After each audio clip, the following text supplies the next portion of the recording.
Alright, today I'm going to be showing you the portrait photography that you can do on the iPhone 10. So we're going to get into that. So when checking out all the new features and all that stuff that comes on the iPhone 10, one of the main things that I checked out was the portrait photography, and it definitely impressed me and all that.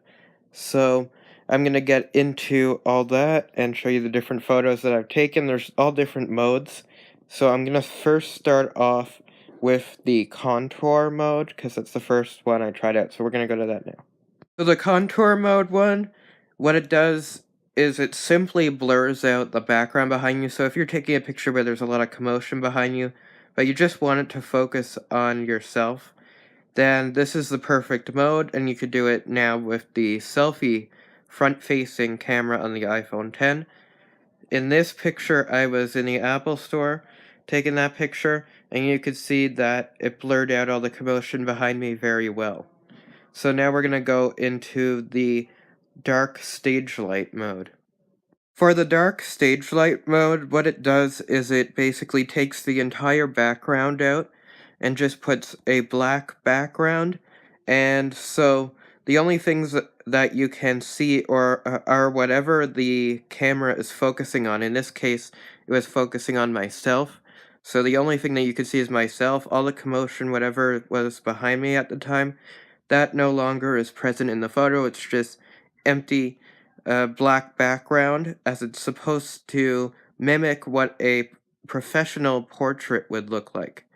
So that's the impression that's given off of this, and I took multiple versions of this.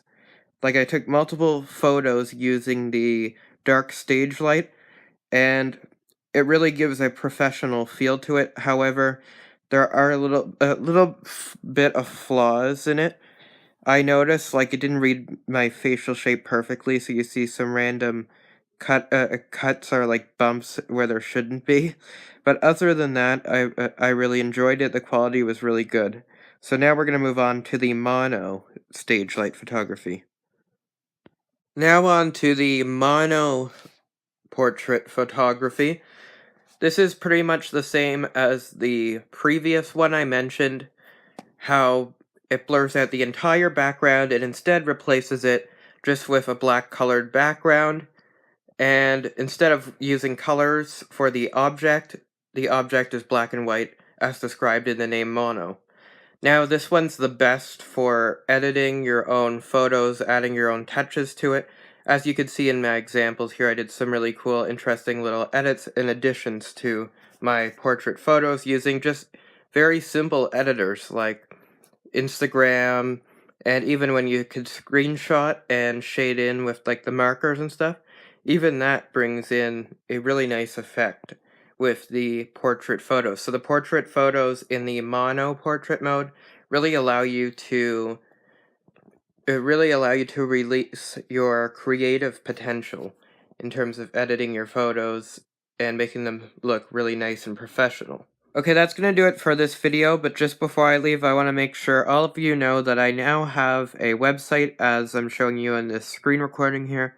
So I have a whole website. I built it almost from scratch on Google Sites. They give you this option where you start right at the beginning, just a white screen, and you could build even like the menu, every single aspect of the website. So I put a lot of work into it, and I put all different sections for, say, the technology, vlogs, and merchandise. As you can see, I have a bunch of merchandise: iPhone accessories, Samsung Galaxy S8 accessories, clothing, coffee mugs, a million different things. So I'm really trying to make this website a really nice accessory for us. So please check it out, and thanks for watching, and I hope to see you in the next video. Bye-bye.